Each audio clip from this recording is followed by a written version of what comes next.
Good mythical morning. My name is Jeff. Now it's the perfect intro. That one's good. That wasn't good. That's complete one take. We just roll with it. We're just rolling. Definitely did film one before that. Hello, lovely listeners. Welcome back to the Mind Over Movies podcast. It has been about 2 to 3 weeks. Oof. Yeah, we're getting real inconsistent with the every other week, every Tuesday. It's kind of a Saturday show. It's a surprise podcast. It is. It just happens when it happens, which honestly, there are a lot of good podcasts like that. Yeah. Is it easy for people to listen to those? No. But we know we have the most loyal listeners. The loyal. All 12 of them. All 12 of them. And literally one is on the podcast right now. It's like I've been sorely missing two. it. What? I was about to say, you think I don't listen? I don't think You Luke guys listens don't to the think podcast. we don't He listen doesn't. to? 4. 4. Yeah, there's 4 people. Oh, okay. What are we? Some kind of fantabulous 4? Spectacular Quattro? Wow. Oh god. We We can could start be. our own cinematic Hey, universe. can I start this episode with a discussion of a theory that was positive? Real quick, We should introduce. who are we? Oh, sorry. Oh, yeah. Wow. I forget that people need to be caught up to speed on some kind of like visual cue. This is an audio form of We've media, Isaac. Have you guys not been checking the Vimeo? Oh, Yeah. We've been filming every Yeah. one. I think you've been privating them. None of them are listed. No, Oh my gosh! all the well, YouTube that's ones just are just embarrassing black for you screens. guys. That's true. Well, on the pod today, we've got Jacob. Hello. That's it. Jacob who? You can. There's a. Jacob from Browntable. Ooh. Okay. One half of CoupleReacts. Oh. If you could, The male half. the male counterpart. For better or worse. Mostly worse. And put away your coin. Put away your coin purses. It's the freaking goblin. I'm the goblin, motherfuckers. He's back. It's your boy. You cutthroat munchkin from hell, go back. From whicheth you came. I'm gonna be on the podcast. You can't fucking shut me up now. The Supreme Court is actually taking away your right to be on the show. Yeah. All right, guys, that's It's a new it. leaked document. We really should have codified Luke being on the I know. show. Yeah. Follow me on Instagram.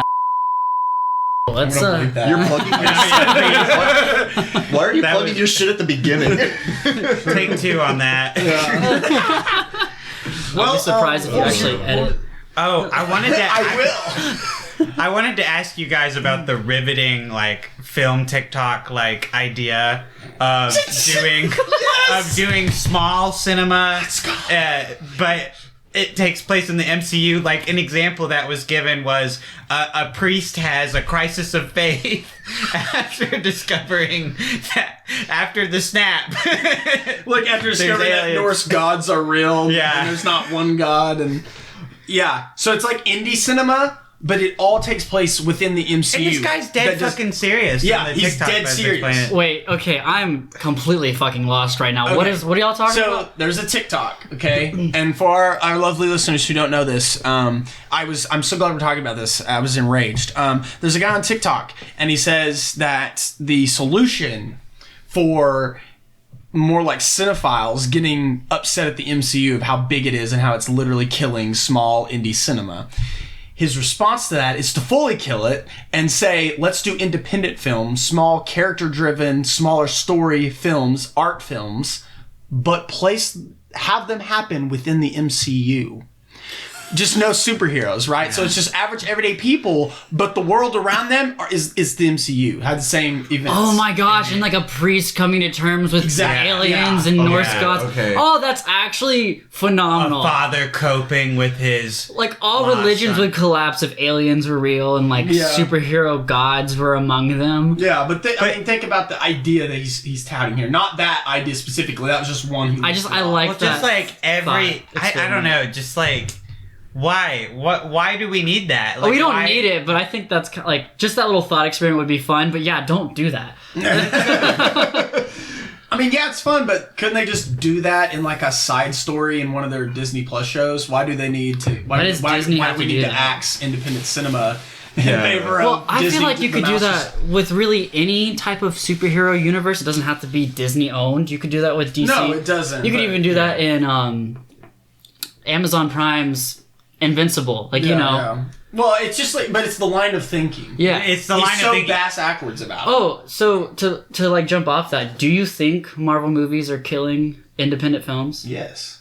Yeah. They're killing the small theater scene. You just have to look at the box. So I don't know about that. I'd like to say like a counter argument. I think it's becoming so oversaturated that people are starting not to care about superhero movies anymore.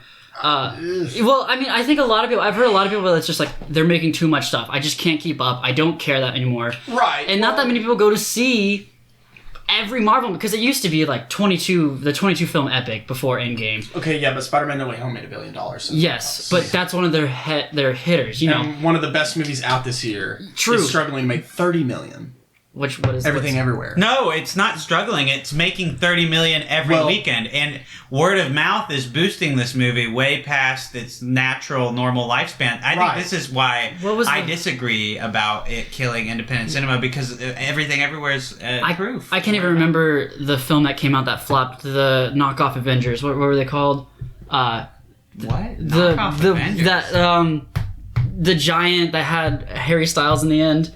Oh, Eternals? Eternals. I forgot the name because it's such a forgettable film. When you said knockoff, I was thinking of something that wasn't. Yeah, I was Sorry, trying to think outside but like of the that Marvel. did terribly, and nobody cared about Morbius. It's like all these Morbius superheroes. is Sony though. But That's I'm not saying like It's still Marvel though. I'm saying I guess. that, yes, while you're right, Everything Everywhere is a good sign because it is making a lot of money on it. It's on a $20 million budget. They've already made that budget back and they're making more, and deservedly so. But with such that type of movie, people are going to see it through word of mouth because they've heard it's one of the best movies of the year, if not the decade, okay? So they're going to see it because they're curious. Bro, when Spider-Man No Way Home makes $1 billion fucking dollars at the box office 4 months prior, and this is making $30 million, and it's non-MCU property, and it's touted as one of the best movies of the decade. You're telling me that $30 million is like healthy? It's not what it used to be, is what I'm saying. True. And it's slowly. But I going think down. Spider-Man's a special case because it banked off a nostalgia of 20 years past.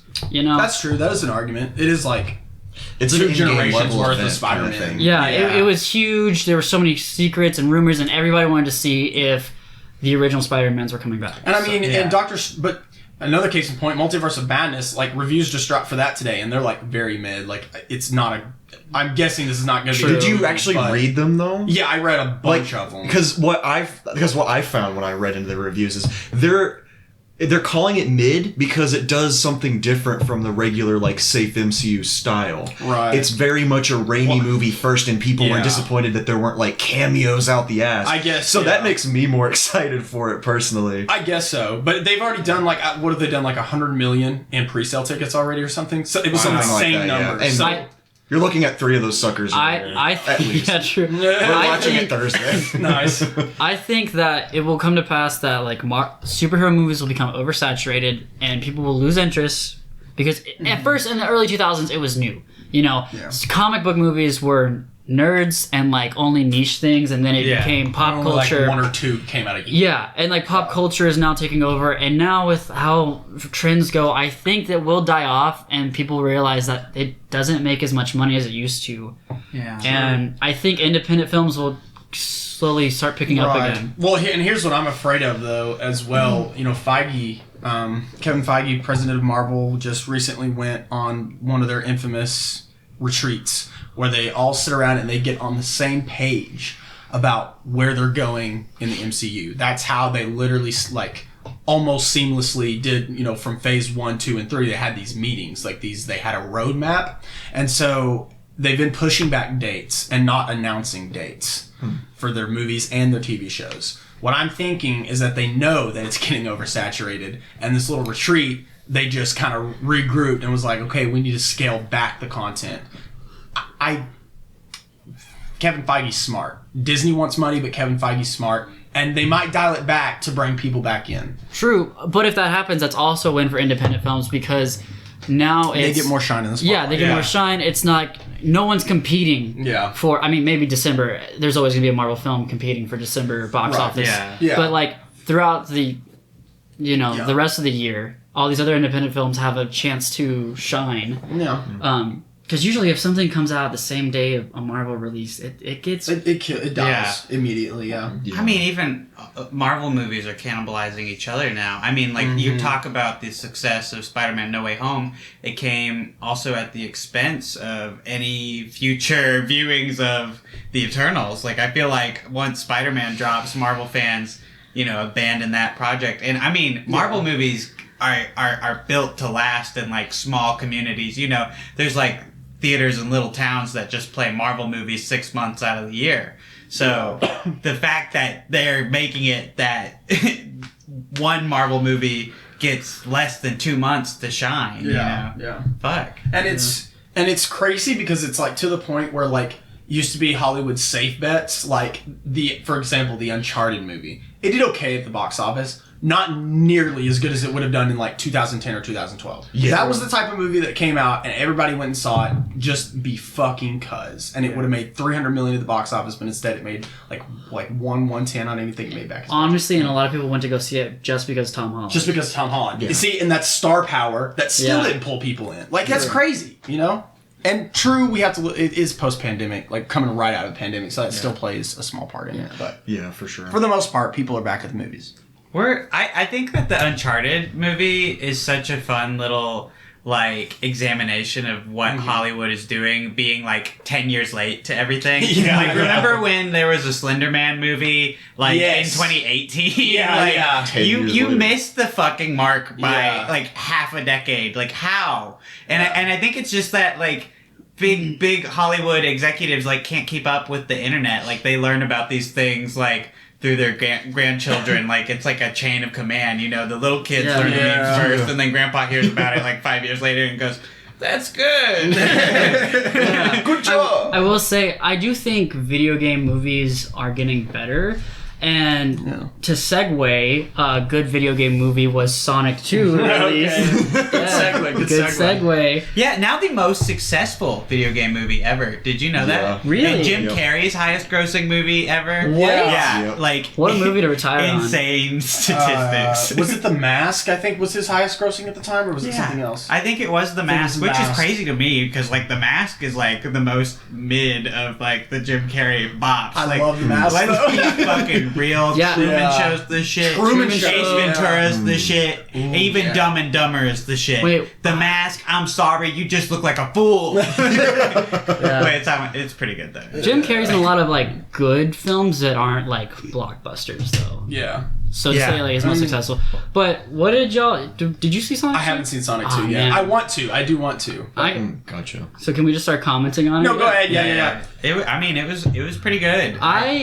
I loved it. I loved it so much. Not because it's like a good. It's not like a 5 out of 5 movie. Yeah. But it's so much fun, and it's you go into that movie thinking, okay, this is a Sonic 2 movie, but it was just. It's like the studios, and I've told this to everybody. It's like they said, "What would we like? What if we did this?" And they're like, "Fuck it, let's do it." And that's what the whole movie felt like. And like you could say that's bad writing, but in this context, it was just like them having fun, and like just so much shit is like, what if they do this? And they did it, and we're just dying laughing because it's just hilarious. It's just this pure absurdity of it just makes it hilarious. Yeah. It definitely shows a lot more love for the Sonic like games themselves than the first one did, because the first one was just a weird kids like road trip movie with Sonic, and then this one's like, oh okay, we're gonna actually reference and like throw in a plot that pertains to the games more than anything, rather than just Sonic versus Robotnik. And that I appreciated about it more. It was a really fun kids movie, and I had a blast with it. Like I genuinely did. It's a fun kids movie that's based on a video game property. Right. Yeah, I feel like both of the Sonic movies have done about just the best they could with this kind of character. Like I feel like Sonic was a character that was really only cool in the 90s and then has always felt a little bit out of date. And like there's elements of that in this movie. Like there's the flossing that comes back and shit. You know, terrible. there's like an Uptown Funk dance sequence. Like there's a It's like, lot that's of a like 2014 awkward, song. cringy shit in this movie. But at the same time, it is such a shit post. Yeah, I was gonna say it feels like the ultimate shit Like, post. in I cinema hate form. human storylines usually in these movies. And I mean, the first movie, no exception. I hate that fucking human element of it. And I really wanted to hate this one. But they do some, like, twisty shit with it that makes it so funny. And it's, like, honestly just not even attempting to hide the fact that it's like an element of the movie that exists solely so actors can have a vacation while they're shooting the movie in Hawaii. And it feels like the script was written like on the fly. Like It's like, we have humans. Let's put them in Hawaii because let's go to Hawaii. Like, that's what it felt like. I would be shocked if the cast and crew did not have a blast making the film. Oh my honestly. God. 'Cause it seems like they were having want a to go ball. film in fucking Hawaii and be drunk all the time and pretend to talk to CGI animals. It's like, that I sounds bet you like a good every time. actor was like, fuck yeah. And there's just a scene where it's like the groom is like, man, I love those guys. And they're all ripped and they're all just doing push-ups. One's doing an upside down handstand push-up. And you look over that and it's hilarious because like that shit's fucking absurd. And it's like they know what they're doing. That's upset. This is It's believe it. It's a film that's bad, but like they know what they're doing. It's an amazing shitpost, and it's just so much fun to watch. Interesting. I'm even more interested to watch it now.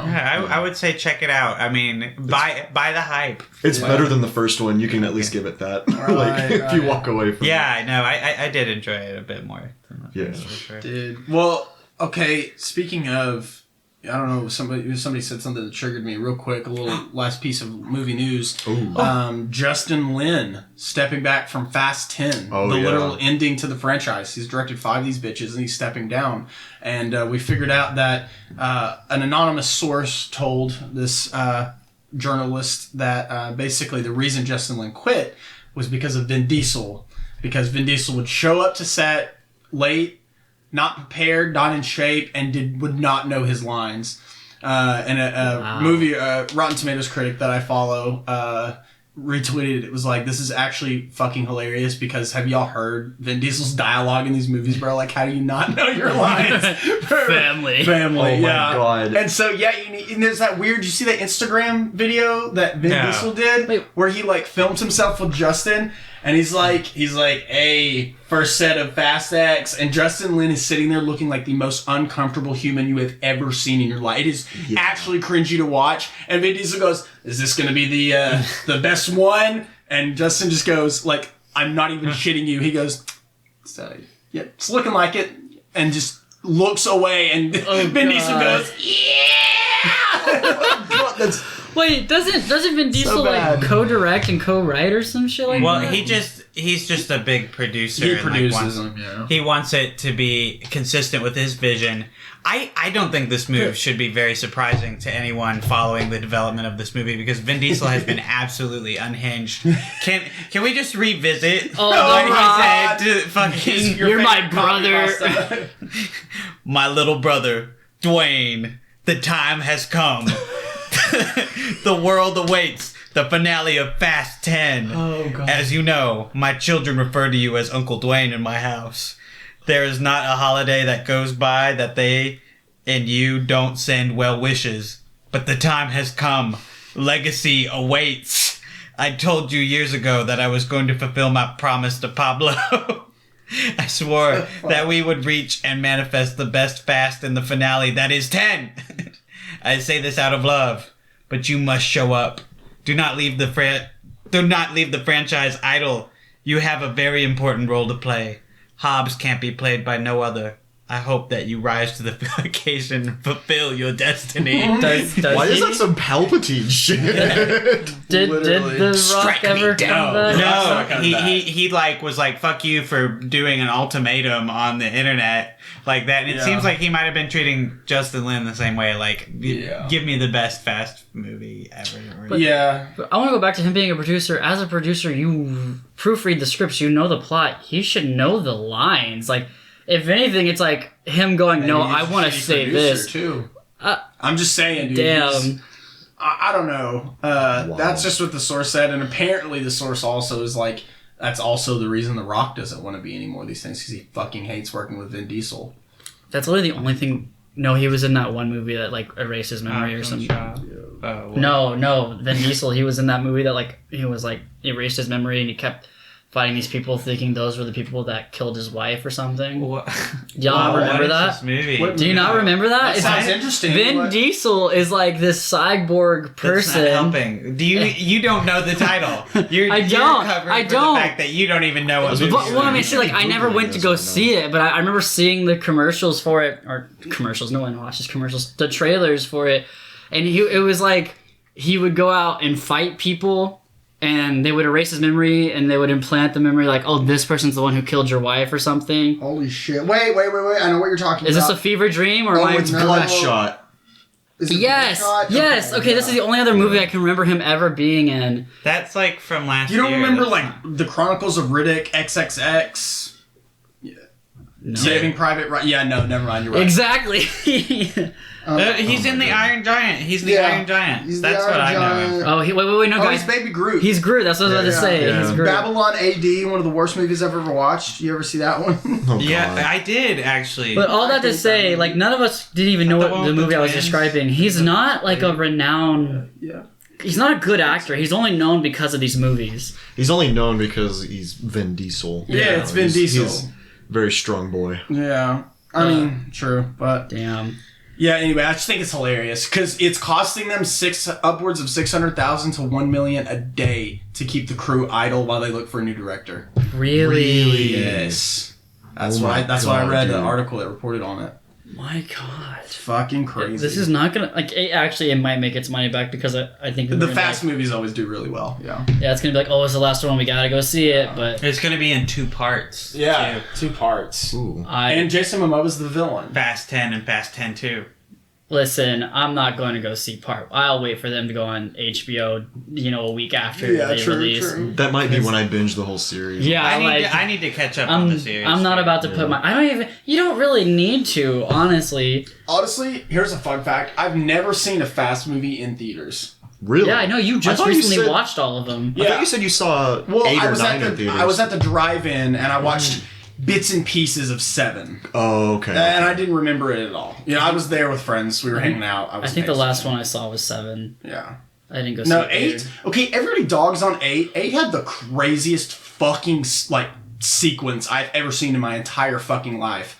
And they say Fast 9's better. Like, yeah, sure. Fast 9 then went to fucking space. But come on. Fast 8. That car garage sequence. Amazing. Sorry, people, for the slamming of the desk. Oh, yeah. Sorry. Sorry, you're hearing Stop tiny taps. doing it. Yeah, sorry. No one likes it. No one likes you. I'm so Casey. sorry. Yeah. Casey didn't mean to hurt you. It's okay. It'll be okay. Get Don't outta forget. here. Just listen to me. I should have left you at the dumpster when you were a boy in that basket. I regret taking you home. Basket in a basket. So Moses? Are we talking about Moses? Prince of Egypt sweep? Deliver us. No, let's talk about the Everything. sweep at the movies this past couple weekends. Yeah. bro. All the cinema dropping? All the cinema dropping, bro. We've been watching a lot of movies lately. I'm We almost... I'm like halfway to platinum membership on Cinemark. Yeah. Already, yeah. Oh fuck yeah, dude. So, which one should we start with? Because there's all... Let's start with like- The Northman because we've all seen it, right? Yeah. Well, that's not right? chronological. We should... Right. I'm sorry. Okay. Hey, full spoilers right away. Yeah, no. Spoiler review of The Northman right here. No. We have to wait a week. We have an idea for the Northman episode. I haven't seen it yet. They have. I'm sorry. I'm sorry. I have so many things to say that I won't be able I to know, say and I about wanted it. to see it. I just fate, it never worked out. Yeah, everything, everywhere was the one I really wanted to see. That was the longer one that I had time for. I'm glad, glad that you was saw the that better one one to first. watch. I couldn't. My curiosity was literally killing me. It was tearing me apart. I was like, no, I've got to watch this before the Northman because It's so good. Yeah. Also, I feel like you're risking, like, at this point with how popular it is, if you don't go see it, it might just get spoiled on, like, film Twitter. Yeah. And it's also, with every day that it's out, that any of you haven't seen it, your expectations only get higher for it. And So I hate when that happens, when your Yeah. expectations Yeah. get too high. So don't let it get, the movie's really good, but don't get them too high. Just see it as soon as you can and try to stay away from the discourse. So let's start with one amazing fact about Everything Everywhere: the budget Yeah. and how amazing it turned out. Yeah. Did Isaac send you the VFX video? He sent it to me. I didn't watch it all the way, but I was Dude. amazed by what I did see. Oh my god. Yeah. Yeah, let's we're gonna jump into Everything Everywhere. No spoilers right now. Just Yeah. good old fashioned review.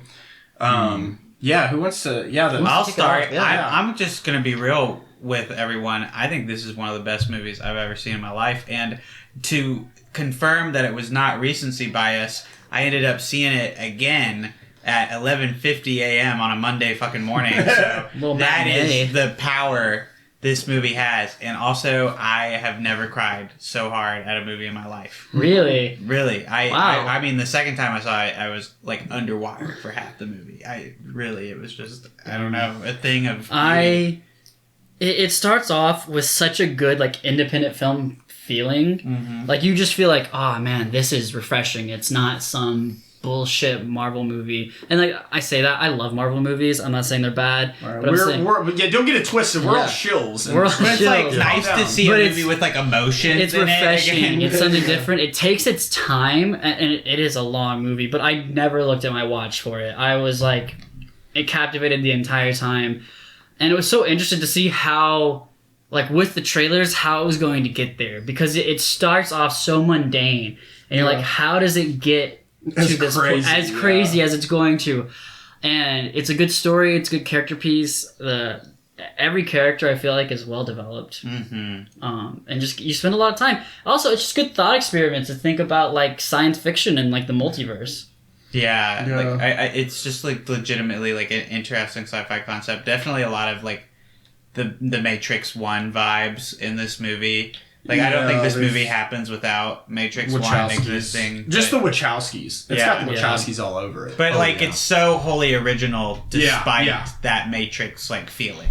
Right. Yeah, no. When people say they're compared to the Matrix, I kind of see it, but I see like it, but not it's really. like, I don't know. I guess it's the closest movie to compare it to, but it's something you can't compare it to anything. Honestly. Yeah, it's Well, maybe dude, Doctor from- Strange in the multiverse. You know? Let's compare those. Yeah. I wonder who's gonna win. Sam Raimi brought it, man. Let's just say he really brought it this time. Let's say he really brought it this time. All of a sudden, he's prepping. All of a sudden. Prepping. No, from the very first frame of this movie, though, like just the way it started, I was like, oh, holy shit, let's go. Just like the mundane, that opening scene, The mirror shot, like the mirror shot, Yes. bro. What Yes. a perfect intro to a movie. I must say, like honestly, it was great. It was like the best opening to a movie I've seen recently within like the past 2 years. Best opening for a movie. It was awesome. I just love when an opening like sets up exactly everything it needs to, and it's just efficient with its time, and like doesn't drag at all. Like on rewatch, especially, you're rewarded rewatching the opening. Details you know more intimately later in the film inform things you see in the fucking opening, and I just love that shit in a That's movie. good Like as for storytelling. watchability, it's good storytelling. I think this one thing you can't say about this movie is that it doesn't have like a tight fucking screenplay. Like, Oh, yeah. holy shit, this thing is. I mean, it remains tight despite being like all over the place. I don't know. I feel like Casey might disagree here. I He made a face. He made a face. Sorry. Again, we're a visual podcast. Yeah, sorry. I think, honest to God, think that the middle drags. I don't understand. So it's right before. Oh god. third act. Is it spoilers? No. Okay. But it's right before quote unquote part 2, and then like half of part 2. I was just like, why did we hit a fucking wall? And I definitely checked my watch. I was like, what the fuck is going on here? And then it picked back up again just in time to nail the finish. I think it nailed the third act. But the second act, I was kind of lost. I was scrambling to figure out really where it was trying to go. I think it was like it could have been shorter, in my opinion. Counter thought to that: do you think it was to mimic what the You guys are like really getting very specific and vague. I don't know. I feel like we should just talk about spoilers if we're like you're trying to be very detail. vague. But like you're just describing like the plot structure of the movie. Like that's what you do for like non-spoiler reviews. I don't know. We can talk about spoilers. I think we should. I think that you're just like you're dancing the around line. it. Just like cross the line, man. All right, Just we're like- entering into spoilers now. Go see it. Yeah, Go see it. It's really great. Yeah. You'll love it. It's one of the best movies ever seen.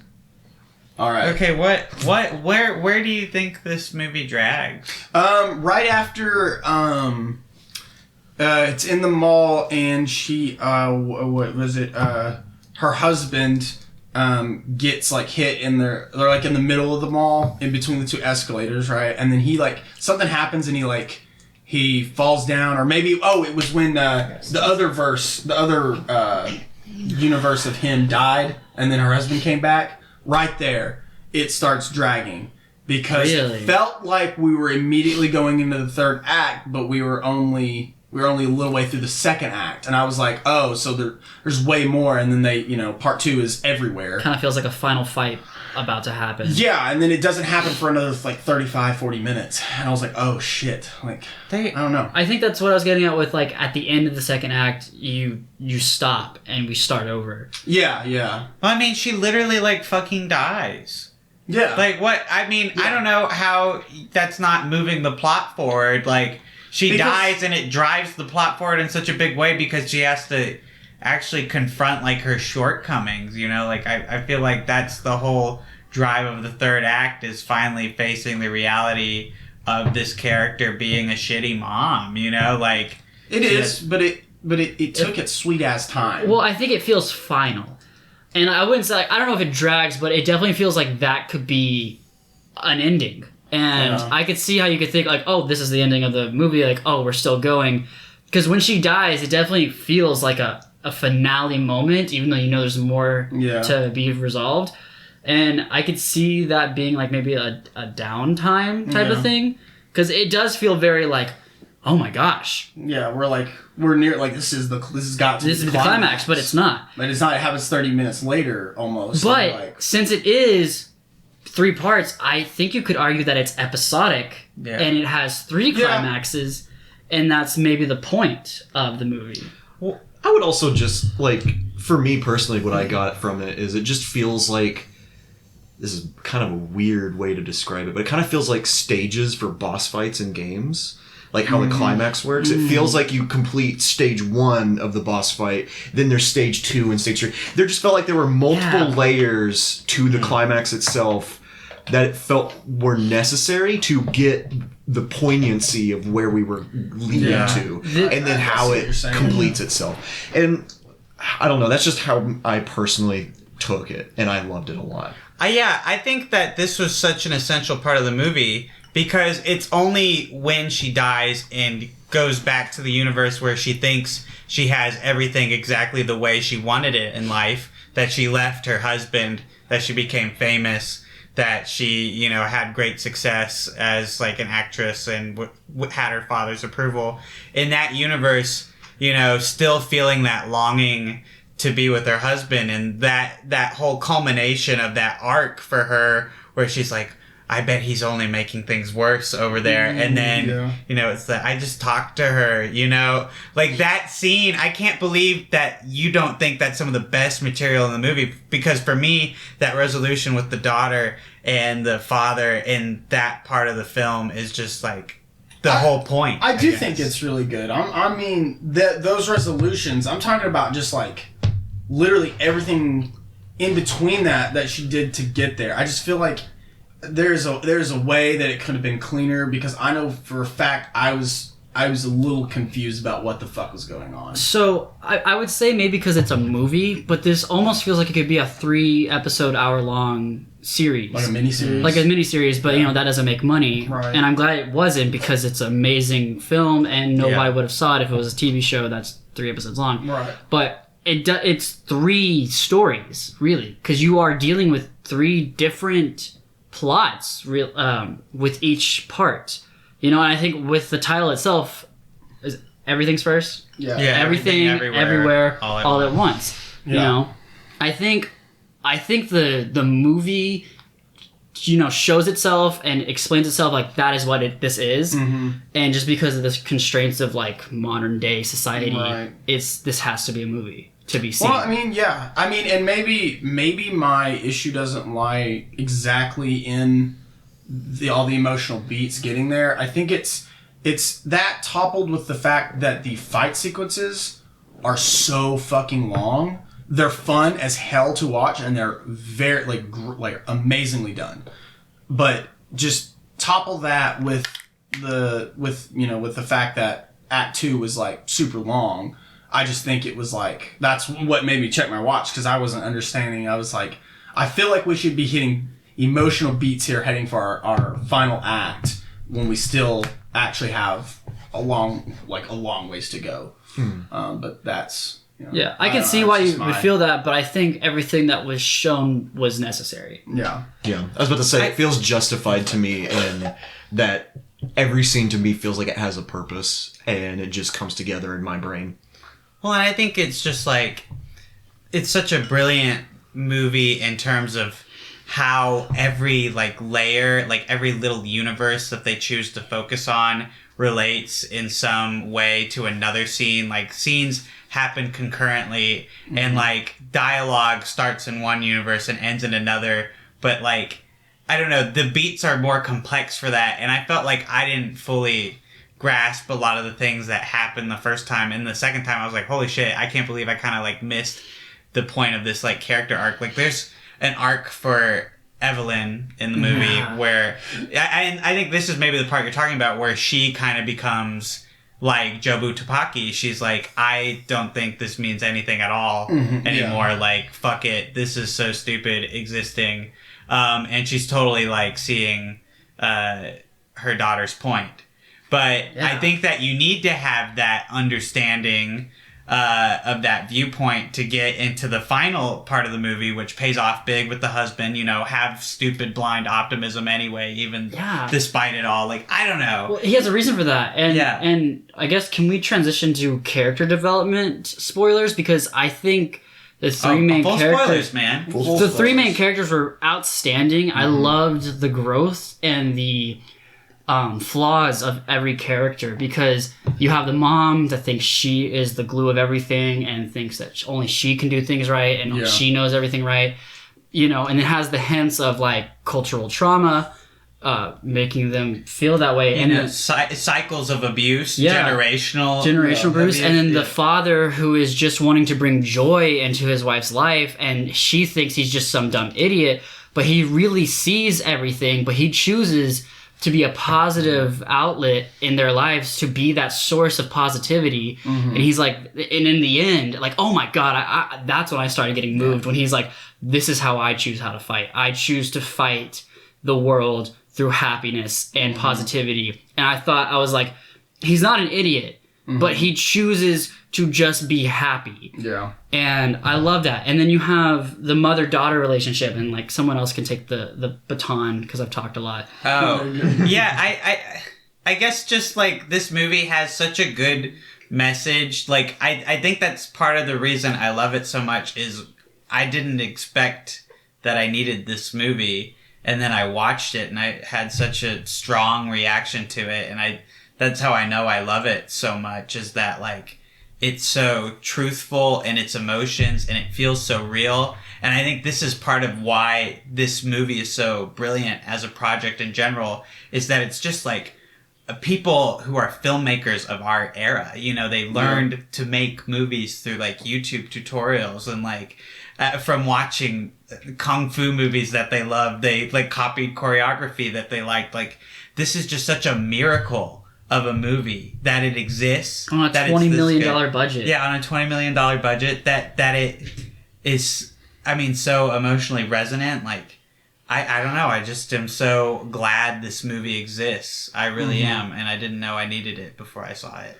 This is easily one of my top 10 favorite movies of all time, period. Damn. Like, honestly, I've thought about it a lot, and it just has not left my brain. It's one of the movies from, especially this past weekend, where, you know, so much dropped that has stuck with me more than anything else. It, like you said, it just means so much to me, and I didn't realize that I needed it, if that makes sense. I want to watch it again, like, as soon as possible. Yeah. I've definitely been really do. Recently, I have not been watching any trailers for movies lately because I like going into movies not knowing, and I had no idea what this movie was about. Yeah. Besides from the trailer, I didn't either. I was just excited. I watched one trailer for this movie in fucking January. Like, I saw the first trailer and didn't see anything else. Yeah. So that was really amazing. And it was great. I loved it, and it's definitely one of my top movies. I want to give it a rewatch before I rank it. And like, because honestly, this is a 5-star movie in my head, but I would want to rewatch it again to really appreciate it. I definitely want to rewatch it again. I have very few, top 5, and most of them are Edgar Wright films. So for something, you are an Edgar Wright shill. I am. For something to be outside of that, I'm just like, wow, this is phenomenal. Yeah, this could be your lighthouse, man. It could be my lighthouse. It could. It's like you'll always understand why it's liked, but you'll never understand why it's loved. Yeah. I mean, not love the lighthouse. No, I didn't love the lighthouse. Gotcha. And I mean, like, I still, like, I watched it again this year, and, like, I appreciated a lot more of it, and I appreciate that you can see it through a new lens every time you watch it, but I'm still not really enjoying what Lighthouse is to you is what The Shining is to me. The Witch is really the only Eggers movie that, like, I love. I'm not gonna lie. Damn. And I mean, I bet. No spoilers for Northman. That's about speaking of Eggers movies. I was about to say, are we jumping into just... No, we're not going to Northman. No, that's okay. But, I mean, does everyone feel like they said everything that they wanted to say? I think so, yeah. I will say I bet everybody had a sigh of relief when I said I enjoyed everything everywhere after a string of disappointments of everybody loving a movie that I did not understand. Was just not your year. It was not. No, seriously, I hated last year, but this year's looking good. I gotta say, this is like probably it's looking like the best year since 2019. That's my opinion as well. I think this year's is gonna be fucking amazing. I want to ask with No. Oh my god. Oh my we gosh. get new Eggers, Peele, and Ari Aster this year, and Scorsese. Ari Aster's? Ari Aster's. Wait, what? Yes. I'm excited. Yes. We got some good. What? See, Yes. independent filmmakers are in this year. Yeah. When does that release? I'm not sure. They haven't. I don't think they've set a solid release date, but it's always been slated for this year. Okay. Yeah. Do you think Everything Everywhere is going to get like nominated for something in the Oscars? I hope it does. I hope, if And, like, what for? anything, fucking some sort of nomination for one of our leads, because they were all fucking phenomenal. Yes. Yeah. Something for VFX. Was this an original script? Yeah. Right. My original screenplay for sure. They should get nominated. I think it should get nominated. It'd be amazing if it got nominated for Best Pick. Yeah. Oh yeah, I think it should at least get a nomination. Yeah. Or if the 5-person visual effects team could get a nomination. Oh my gosh. If it gets best visual effects, Academy I will would cry. never. But the Academy would probably piss itself. Cowards. Avatar 2 is coming out this year, so I. Oh yeah, that's seriously right. We doubt. get new James We got fucking Cameron this yeah. year, bro. I'm definitely gonna see the remaster. The Way of Water. The way, guys. Okay, listen, stills are good. y'all get to fucking scream and shout about Spider-Man, about all these fucking movies, about the Green Knight. Listen, I will be on Twitter every fucking day when Avatar 2 comes out. From probably when the trailer drops this Friday until it releases, and even after. I'm going to be riding this movie's dick so hard. So y'all just be ready. I have been waiting for this since I was 12. horny No, and since I was hungry. 9. Dude, since I was 9 years old. Since it Fuck came out. all of you. Since first Avatar came out. It's one of my favorite movies, bro. When's the remaster coming out? September. Yep. Oh, I'm so ready. Yeah, Thursday, the biggest, two biggest reasons we're seeing Multiverse of Madness. One, Sam Raimi, he's Got coming it. back. That's dope. Yeah. 2, that Avatar trailer. trailer. I know. I'm really excited just to see Oh what we shit! have. I can't believe it. Yeah, we'll get to see a glimpse before Yeah. Casey does. We're gonna see. I haven't ruled out seeing it Thursday night yet. You should join Or us. join us. 7:20 p.m. Well, yeah, you got to buy them fast with Yeah. these Marvel flicks. They go fast like hotcakes. But, 'Cause- yeah, I am man. excited for it's gonna be a good year. It's a good year for movies. Yep. It's a good year for films.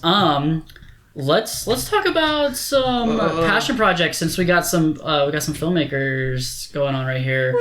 Casey, you're coming up with a feature. Coming up Yeah, I am. I mean, You we are excited in about early pre-production for a Yeah. feature. I am excited. I've been thinking about it literally every day. Yeah. Yeah. You got a log line? You don't got a log line? I do, but it's not solid enough yet. I don't know where the Gotcha. story's going, but I can give it's gonna be very small. It's gonna be a very small feature, obviously, very small budget, but it's gonna be ensemble driven, and about high schoolers who have just graduated from high school and they're figuring out what to do with their lives, and that's really all I'll say right now. Yeah. But I'm excited. Yeah.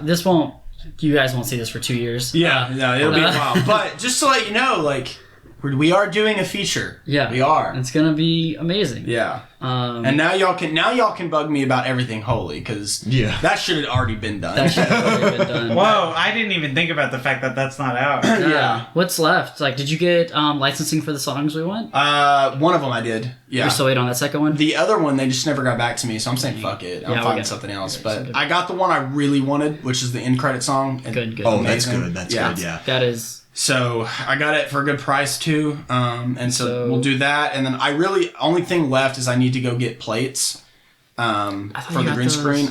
It rained. yeah. It rained. Damn. And so I've got to go back to Marshall to get those. And coloring. We have to color it, yeah. And I've got to... Well, we already colored it. We got to recolor it. We have to 'cause recolor it, yeah, because... Color accuracy monitors Oh my are god, dude. It's hard to come by. Fucking headache. But yeah, I just gotta make a few more edits, stick in those green plates, So- make sure the music's there, and then send it Definitely. to coloring, and then Definitely summertime. definitely summertime. Come out. I'd honestly be surprised if it's not out by June. Are we planning to make something this summer? Yes. Yeah, we're doing a short. Yeah. Doing a short? We're doing I was actually gonna send out start a group chat. It's gonna be a very small crew, but we are doing a short that I actually need to talk to you about after this. Oh, Yeah. sweet. So yeah, I'm excited. That one's gonna be really small. Just it's like 10 scripts, 10 pages, couple characters, big dramatic plot. Yeah. I know this is... I'm kind of making this about you. I'm kind of interviewing right now, but someone's about to graduate. Oh yeah, and then Film school. yeah, graduation's Friday. I'm not going to the graduation, but I'm graduating, so that's cool. I'm doing finals right now, and then I go into the grad school program at UCA in August. Wow. Yeah. What a Wow. legend. What a legend. Getting King shit. getting his education, Yeah, going I know. above and beyond. Good on you for not waiting 2 years after you graduate Hell to yeah, hell no, I get your grad can't. school degree. Some of us don't make good decisions. hey, it's not a good or bad. It's, it's your choice. yeah, it's Yeah, not it was good. also It's the choice. pandemic. The I've pandemic. always got the pandemic. You can't forget the pandemic. We can always blame the pandemic. What's the Casablanca line? At least we'll have the pandemic. At least we'll have the pandemic. Almost quotes is back, baby. Yeah. We'll always have Spanish flu. Oh wow. True. Hey, relevant to the time actually. Oh, Jesus Yeah, I know. Christ. I'm very good. You're very good. Isaac's very good. Oh man. Fuck yeah, dude. Yeah, speaking of very good, there was another pretty very good movie There was. that we all saw. That was another movie we all saw. Oh. What was it? Oh, I'm it excited about this one. was The the Unbearable. Man. Wait. The Northman. The Northman. Y'all are intent on talking about this movie. Let's talk about the Northman next week. Actually, no, next month. Next month. A Saturday. Saturday morning cartoons. Ooh, man. I love this movie. So let's say the full title. The Unbearable Weight of Massive Talent. Why did we Wow, have that to was say it like we were in grade school? Or I thought Alcoholics Anonymous. Hi, Nicolas Cage. Hi, Nicolas Cage. You fucking god of an actor. This made me love him. I loved this movie. Raw thoughts. You love it. I did. I dug it a lot. It's exactly what I wanted, and I got what I wanted, and it's fine. I think the biggest praise, or not the biggest praise, but one of the coolest things that I've read about this movie, and that I believe you also said, is You can't see it, but Isaac's raising his hands like he's praising the Lord. I'm shaking my hands. I have to shake it. Okay. I'm sorry. I'm so sorry, but one of the things I know that it I've looks read. silly. Why? Anyway, So, Jacob. One of the things that I love about this movie is that it's not Nicolas Cage playing himself. yeah. It's Nicolas Cage playing the meme version of himself, Yeah. what we view this god of a human Yeah. being to be. The, and it's the public and the audience's portrayal of how Nick Cage actually is what he's playing, and it's phenomenal. it's amazing. It absolutely is. Pedro Pascal in this movie? I loved him. Oh my god. Can I just say, The- Oscar nom win. The range of this man. Literally, he was amazing in this movie. So was Nicolas Cage, but I just have to say, I didn't, I thought when a movie where Nicolas Cage is playing himself and it's really about him and it's for him, are we really paying attention to other characters? But Pedro Pascal pulled off the impossible, made you actually care about his character in the So movie. much fun. He was so good. adorable. Like Yes. he was lovable, and you just like, oh my god, he's so much fun. Yeah. Best supporting actor sweep. Oh Yeah, my god. Yes. Yeah. Pedro Pascal, Unbearable Weight. Ooh, dude. Oh man. Great. What did you is, think? I liked it a lot. I Good. really did. I gave it 4 stars, I think, Nice. on Letterboxd, because I was just so pleased with this movie as a comedy, and is later on just a full-on tribute to Nick Cage movies in Yes. general. Like, It's a genre at this point. Yeah, I loved. It is a genre. I love the comedy of this movie, and I think that a lot of it just comes down to the fact that Nicolas Cage is a great sport about making fun of himself, and it doesn't get into like self-parody, but it never feels like they're going like light on the punches. He's the plot of the movie is literally the movies that he's picked to make are so bad and aren't making any money that he needs money. So, I gotta say, I went into this movie thinking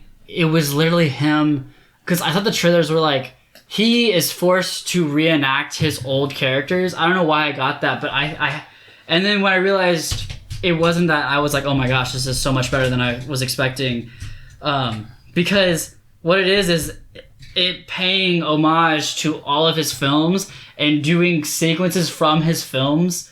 Yeah. Yeah, and it doesn't feel forced. It feels natural. It flows, and you're like, oh my gosh, this is amazing. For anybody that hasn't seen Adaptation, I was about to get to that. The meta, you can't talk about the plot without talking how meta it is, and you can't talk about how meta it is without an honorable mention to Adaptation, 2002 film, and I wrote a whole BFI paper on it. Yeah. As my film final. It's a very interesting film where Nicolas Cage plays twins. And they're the screenwriter of the film adaptation, Charlie Kaufman, and his fictional twin Donald Kaufman, or something. It's completely fictional. Completely fictional. And they never let you know that it's fictional, even up until in the credits. They petitioned, I can't remember, it was like the Screenwriters Guild, to put in the fictional character in the film as a actual credited screenwriter of the film we're watching. So in the credits, the fictional character of the movie is credited for having written the book that the movie is adapted from. Yeah. It is fucking crazy. The first half is them writing it, and the second half is them living it. Yeah. And it's just so great. And that's what this feels like. It feels like an homage, because it's not a copy and paste. It's different. It's its own thing. But they do write a script, and they do... And they act it out. Yeah. It's... It's like the same, and I think honestly that is a callback to adaptation. It is. It has to be because he's the star, and that actually won him. And that movie was star stacked. Of the time. Yeah. Adaptation was it was a weird. Do movie. we want to get into spoilers of adaptation? Because I kind of just want to mention. Are we not done talking about it? Spoilers of adaptation, or do you mean Unbearable Weight? Or Unbearable Weight. Sorry. I was like, whoa. Sorry, they mixed Pump up. the brakes. Sorry, they mixed up with me because we started I talking was about going to say, it. adaptation I've still yet to see. Let's not talk That about was a word vomit. yeah. I'm sorry. You should watch that sometime. I need to. It's a great watch movie. I could go on for years about movies that I'm embarrassed that I haven't seen yet. So Honestly, same. genuinely, like, There's too many great ones to watch them all. Honestly. Yeah, literally. I'll probably never watch. Even though I want to watch like every great film ever made. But there's no way. You just got to pick and choose your battles. If you don't think you're gonna like something, don't fucking watch it. I've struggled with that. I used to want to watch every movie that came out in the theaters, and eventually I just told myself, and somebody else mentioned it. I think it was watching a video or something. Somebody was like, if I watched every bad movie that came out, like I would be miserable. You would hate yourself. I literally only want to watch things now that interest me or that are relevant. That's fair. Yeah. Pay with your vote with your wallet. Yeah, vote with your wallet, exactly. And I did. I voted with my Cinemark subscription with my free tickets, and I went to Everything Everywhere Massive Talent. But we can get into spoilers for Massive Talent. Spoilers for Massive Talent right now. Whoa. Yeah. That was all. That was just the transition. That's it. That's the spoilers, guys. that's the spoiler review for Unbearable Weight. It was wonderful. Bless me, sorry. Bless you. Oh, Jesus man. Christ. Jacob. Wait, what's there to spoil? Wait. I don't know, just in case we want to talk about like major plot points. Yeah. Fucking Tiffany Haddish bites it in Bites this it? movie. She fucking dies. Oh, shit. It took me a minute to realize what you were talking about. Sorry. I was like, what? sorry. Did you remember her character's name? Don't lie to me. No. No.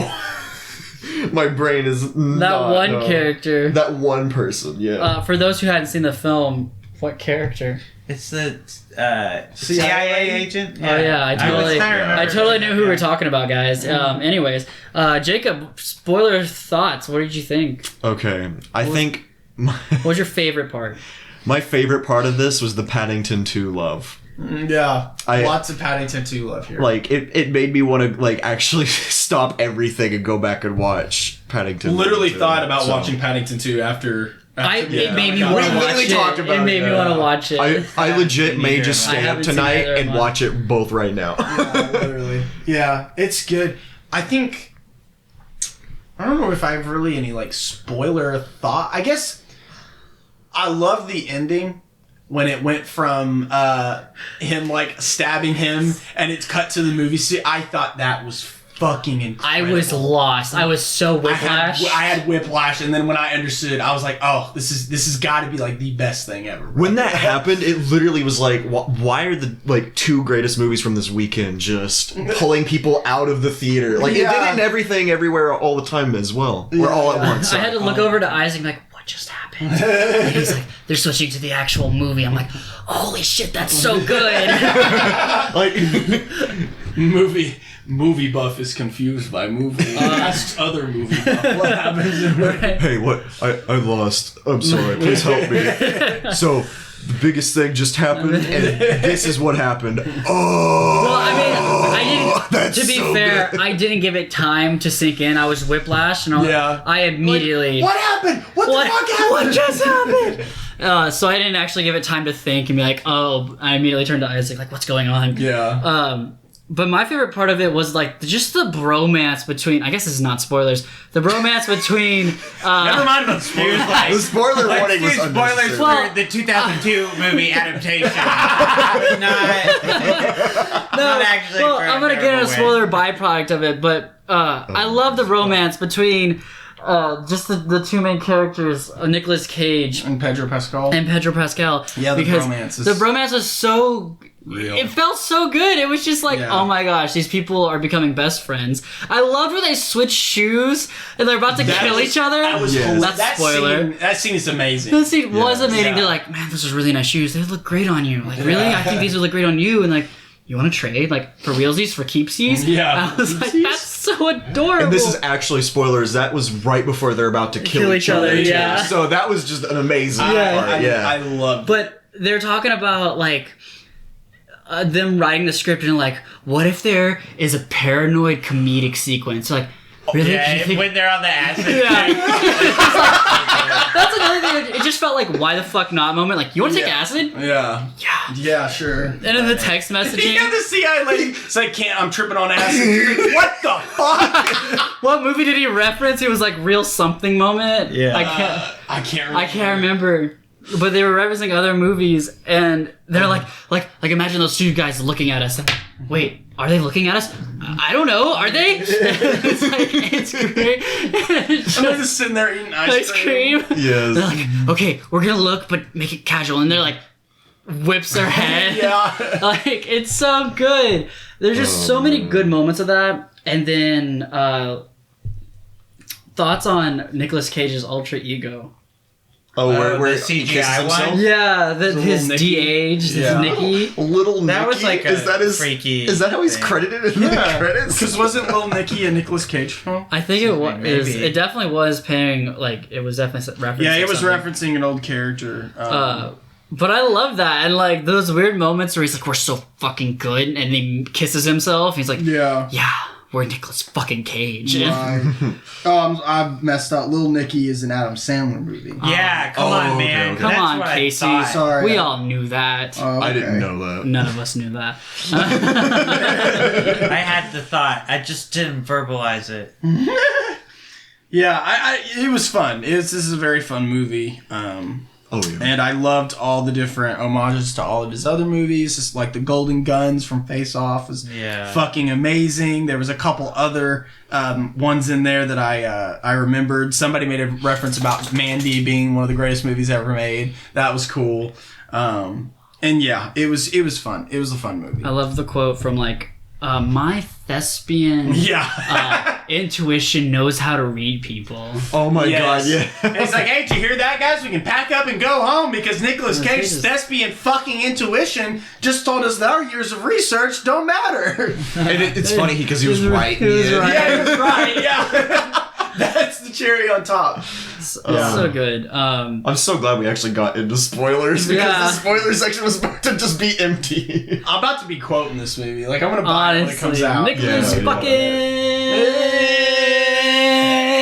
Cage. Woo! Oh my gosh. Good shit. Holds a good near and dear place in my heart because adaptation and I just loved it. National Treasure Face Off. You know, Yeah. Ghost Yeah. Rider. I grew love- up with Nick, man. Oh, I love you, Yeah. Nick. I love you, Nick. All right, that is kind of like a generational Nick Cage homage. is our Humphrey Bogart. I'm Yeah. sorry. Well, I mean, when we went, and this is like, Wild, I guess we can be out of spoilers now for people who are jumping back in. Yeah.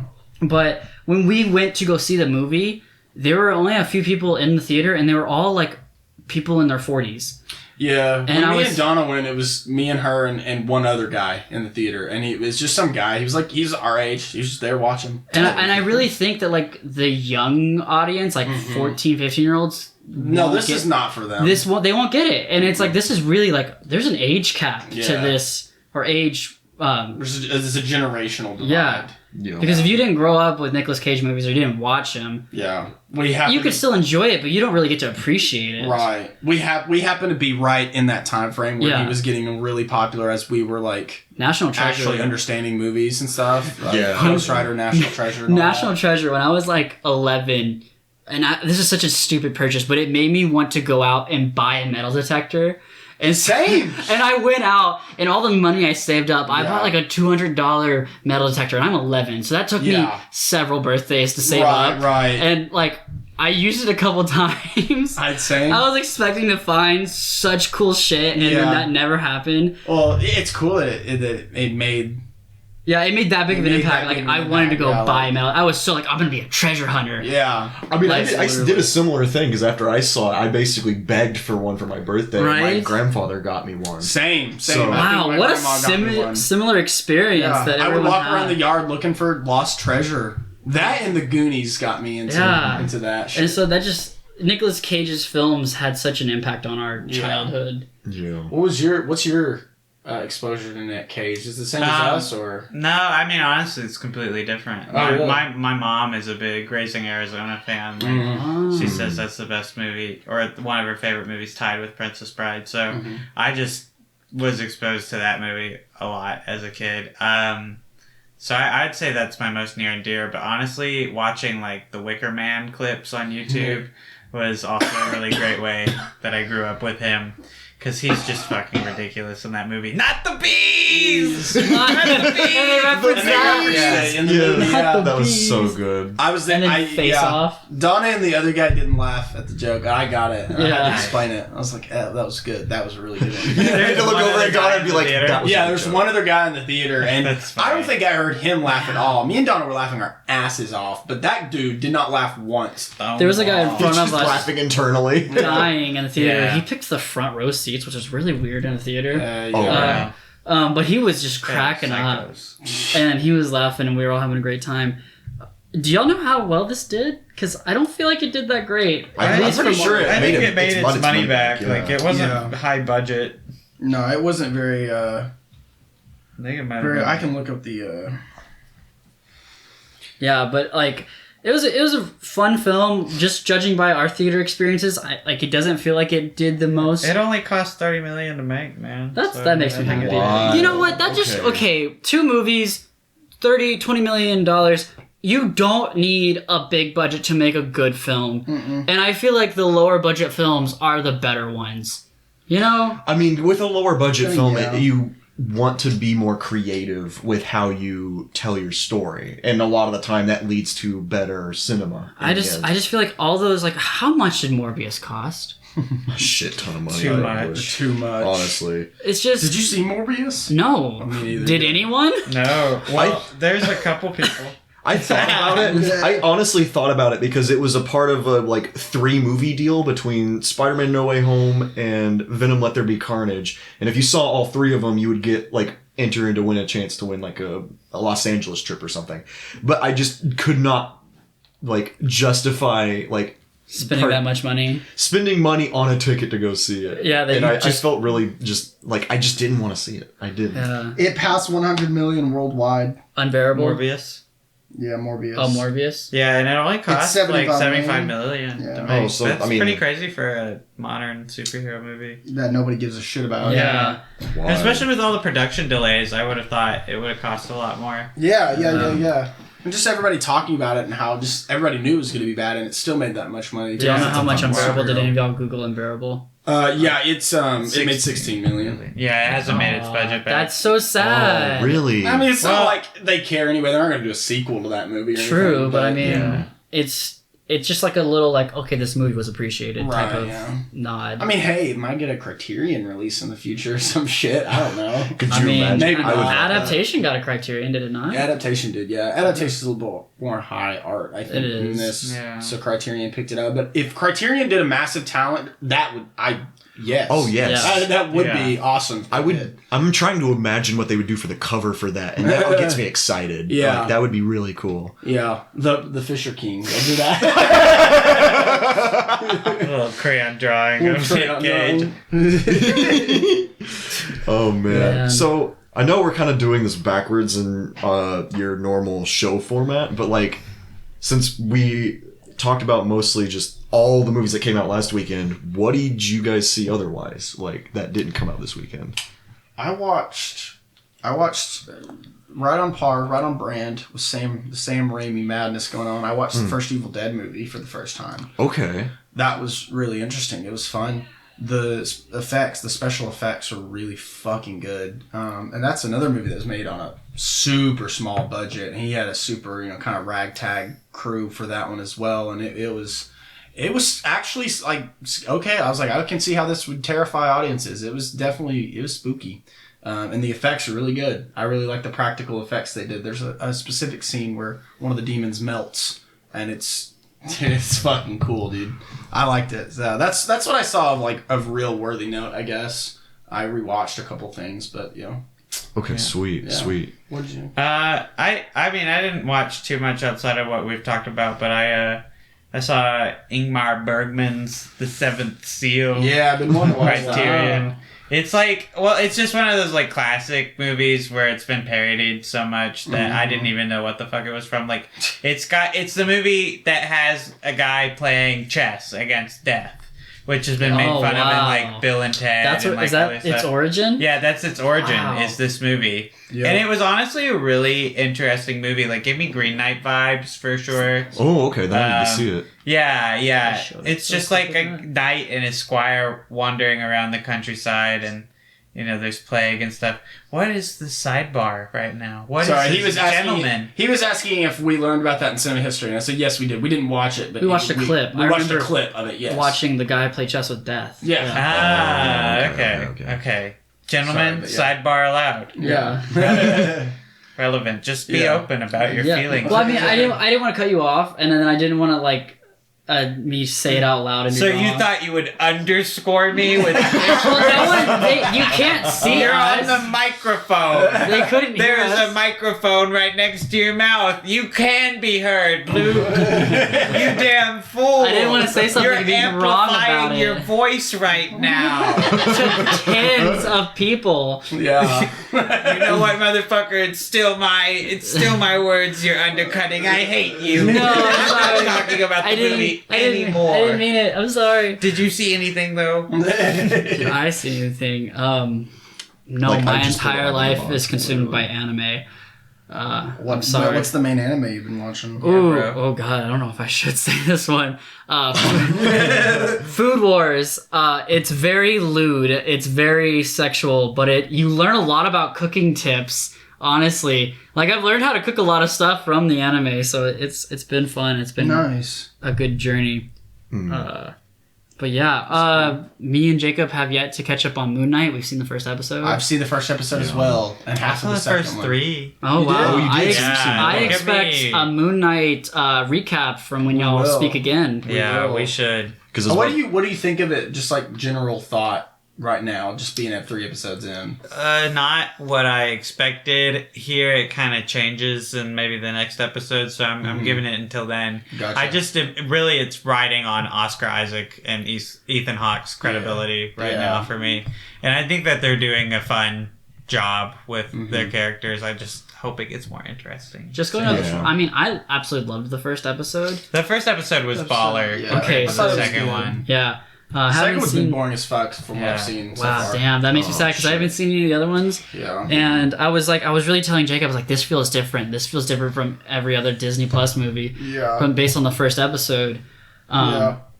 And I actually paid attention to like cinematography from it, and I was like, this has It's got got some something. interesting editing choices. Yeah. Yeah. But yeah, I love that they have not mentioned Anyone else? anything. Yeah. That's so nice. Yeah. Like I used to crave cameos, and now I love Just self-contained. self-contained. movies. This can exist on its own. Yeah. Mhm. I like that, but Yeah. Yeah, for sure. No, I'm excited to watch more of it, just because I've been seeing shit on it about on Twitter everywhere, just yeah, literally. about the final episode coming out soon. It comes out tonight, actually. It Wow. drops The tonight. final episode's Wild. out tonight. Final episode Nice. drops tonight at Night 2 recording. a.m. What is that? Episode 6. Yep. Alright. Well, I expect a full review of you guys. Okay. We'll try our best. We'll try Yeah. our I was hardest. about to say you're graduating, so that means we get Yeah, more I'll have content, more baby. Y'all Yeah. will get more content, darlings. I should get more Casey time and Yeah. talking Yeah. about film stuff as I need, well. I need more We should. smooches, man. Yeah. Jacob, We need you that. watching? Yeah, what'd you watch? I did, and I didn't mean to make this sound really selfish, but I saw a lot more than just the 3 that we were kind of talking about, including the Northman in there. That's fine. Yeah. What'd you see, man? So, just checking my letterbox diary.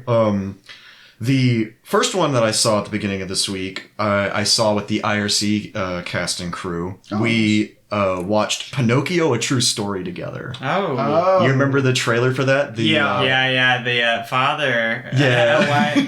Why should I go out there? Like, That's not the Guillermo del Toro one, is it? That's No. the Disney one? This No. is like a knockoff. Okay, it's on gotcha. Netflix, Okay, yeah. Oh, okay, wow. gotcha. Literally one of the worst movies I've ever seen in my entire Okay, life. that's And pretty not for bad. the reason you'd think it is. It's not because of like the voice acting or whatever. It's because of this fucking horse that's the main character when it should have been Pinocchio. It's weird. So like surprisingly are like, I want to see more Pinocchio more than Right. anything because there's just horses in the goddamn way all the time. It's like, the horse is called Tybalt too, which is just, anyway, this is fucking awful. But one that did come out last week as well that I saw that I don't think any of you have seen is The Bad Guys. Yeah, I heard your Oh, rave review. yeah. That movie is so much better than it has any right to be. Okay. Seriously. That is one I think you would love a lot, Casey, as far as like a new DreamWorks movie. Yeah. Because it's a heist film. Yeah, I'm already sold. I'm gonna see And it. it feels like a love letter to heist movies. It's Right, just... okay, yeah. I fucked with it a lot, and it's... The like trailers, though.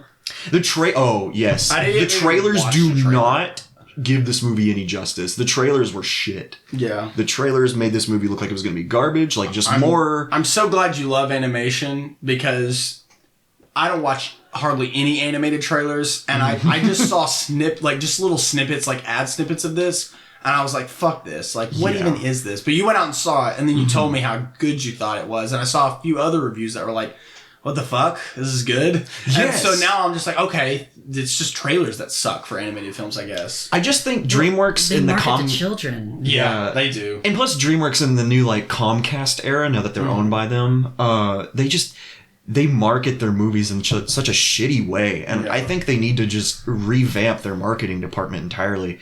But honestly, this is my favorite DreamWorks film since How to Train Your Dragon 2. Yeah. Heck Like, yeah, man. no hate to How to Train Your Dragon 3 or Kung Fu Panda 3, but everything else in between those two films, between How to Train Your Dragon 2 and this, has been dog shit from DreamWorks. And I would just put it slightly above Kung Fu Panda 3 and How to Train Your Dragon 3 for me, just personally. Wow. It's really good. Nice. Speaking of DreamWorks, me and Jacob watched Shrek 4 Oh, yeah. due to a couple reacts. Plug. I really enjoyed Shrek 4. That was a good... It's better than I Never remember. seen it. Really? The third one's I- bad. I saw it, but I don't remember it because I thought it was bad. Yeah. I mean, maybe it's just like... Maybe it's just because it's so much better than 3. Yeah. But I really enjoyed it. Yeah, it's for me, it's like Shrek 3 has a lot of like really interesting concepts, but it just butchers the delivery. It doesn't feel like a Shrek movie. It feels like a C tier or even a D tier DreamWorks film. Yeah. And that's just where it falters. They undercut emotional moments with humor, and not even funny humor, just like the like quip, like Marvel shit. And yeah, it's we'll get into that later because those are couple reacts. Watch Couple Reacts on Which- Browntable. Yeah. Oh, thank you. We can get into like full plugs closer to the end. I have one more, which is just I watched the Clone Wars theatrical movie. Isn't that bad? Yeah, it's an amazing animated series that if you like just watch it's an anthology, so you can literally just watch whatever arcs you want. Like if you look up a watch guide, you can watch the good ones and skip the filler shit. The movie where it started it all it's the worst Star Wars movie. Yeah. Yeah. And that's saying a lot. Yeah, that is saying a hell of a lot. Like, There's some pretty bad ones. yeah, it's There's just some stinkers. there's a lot. Yeah, and it's been part of an ongoing little thing that I've been doing for myself, which is just watching Star Wars movies again. Now that it's been a couple of years since a new one's been out. Yeah, you did a whole rewatch, so you're fresh on the subject. You got your whole ranking system of all 9. Yeah, Tell us your worst and tell us your... Well, no, we know your worst. Tell us your second worst and tell us your top 3. Oh, okay. Second worst is The Phantom Menace. Okay. And that's mainly just because I grew up with Attack of the Clones being my personal favorite. So there was some just childhood nostalgia to it, and plus it was a dumb political thriller in Star Wars, Yeah, and that's for some reason. even if it's bad, it's still fun for me. Like I ate that shit up, even though it wasn't perfect. But yeah, The Phantom Menace was just meandering. It was boring. I'm sorry, I didn't like it. If you like The Phantom Menace or whatever, my favorite, which did get me some flack on Twitter, but thankfully there were a lot more people open to it than I was imagining, is The Last Jedi. Yeah. I saw that. I was like, that's an interesting... Yeah, it's I watched all the movies in release order, so 4 through 6, 1 through 3, then 7 through 9, just to get the 3 trilogies done first before I did the other movies. They never made 9. 9 doesn't. Oh yeah, that's right. It's 7 through 8, guys. It's never released. Yeah, sorry. But, dude, I just can't describe it without needing another hour of time, which we don't have. But Sure. I would highly recommend, if you get the anchoring to watch Star Wars again, watch them in release order. Just watch all of them, and if you don't come to a similar conclusion, you'll at least appreciate The Last Jedi a lot more than you did previously. Yeah.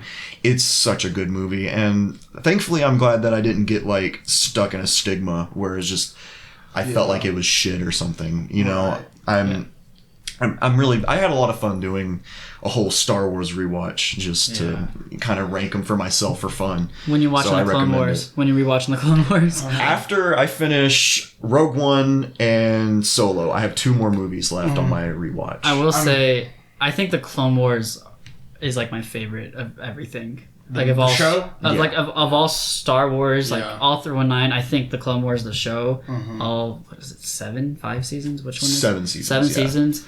It's my favorite out of everything.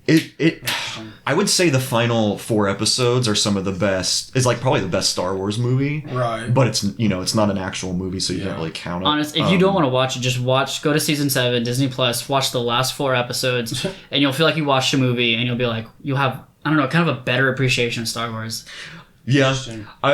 I would also argue just like you can jump in and watch some really great arcs and still like appreciate them for what they are, because it is truly 100% an anthology story. It's not told in order, so if you watched it from like season 1 through season 7, you would be very confused. Right. And just it was genuinely designed to like jump in, watch the important stuff, and then jump out. You know. Right. Interesting. But I'll have to give it a try. I can literally just tell you which ones to watch. Too, yeah, please do, and I'll see. Because I should rewatch Star Wars soon. I haven't watched them in a long time. I don't think I've watched one since it came out. Return of the Rise of Skywalker in 2019. Which that's a really bad place to leave at. It is so bad to leave there. Yeah. But yeah, if you ever get the hankering to rewatch them, I recommend it, because it was fun just to rank them for myself, and I enjoyed the shit out of it. Yeah. Man. Fuck yeah, dude. Bros, I've enjoyed talking about movies after not talking about them for like 2 or 3 weeks. Yeah, this has been a lot of fun. Yeah. Absolutely. Thank you for having us on. This is a blast. We love guests. We love when the guests come out of their little guest holes. Guest holes. We let them out of the cage for some fun. I don't exist outside of this medium. Yeah. Unfortunately, it's back to the hole for you little twits. Now, before stealing all your coins, I'm taking all your coins. No! My coin purse! Bring that back, you! They're my coins. Leathery Are we like the Rick and Morty? Are we like the Rick and Morty trash monster? I love trash. And we're just like podcasts. I love podcasts. I love being on a podcast. It's just kind of like object permanence, Casey, and I don't have it. So I just literally cannot fathom that you guys go on when we're not doing this together. Y'all are literally NPCs that we conjure. Yeah. We do not exist. We're figments of your imagination. Jacob does not exist. Well, where can we find y'all? I know we've said it before, but say it again. Yeah, so biggest thing that I do is a series on Browntable, a YouTube channel called CoupleReacts. Mauricio was really awesome and picked us up before we even had an episode out. He just loved the concept. And yeah, we have a couple episodes out on the channel, so go watch those. We also voice act in an animated series that the first episode just released called Interstellar Ranger Commence. It is basically a huge love letter to anime and is just a great animated series in of itself. Episode 2 comes out in late June because Mauricio wanted to take some like fan feedback and rework it to be the best that it can be. So yeah, we're really looking forward to seeing that unfold. And just follow me on Twitter. We have other stuff going on. I love working with Casey and Luke on film projects and stuff. So You'll see me here and there. I'm in Crimes of Good Intentions as well. Twitter will be in the bio for Jacob. Yeah. Along with his YouTube channel. At Jacob Kolb VA, if that helps. Yeah. So, Nice. Luke? I'm Luke Welch. You can follow me on Twitter. You'll see there'll be some behind the scenes stuff of all of our films that me and Casey shoot on my channel. So Heck yeah. whenever we do those, that'll happen. And it's been fun being on the podcast, guys. Thanks for having us. Yeah, no problem. Well, Isaac, do you want to do the loot do? Do the loot doot. Do. Hey, get back in your holes now. Okay, guys. You know what? that's No. No, Luke and I have had enough of God. your dominance in this podcast. We're taking over. Oh God, I'm not ready for this. I knew this day would come, Isaac. Go ahead, hit the kill switch. I'm gonna No, do guys. the doodaloot doot kill switch. Yeah, That's do the it. payoff to Yeah, that. that's the payoff. Yeah, Thank God. Yeah, now it can get back to fucking normal. Yeah. Jeez. See y'all next week.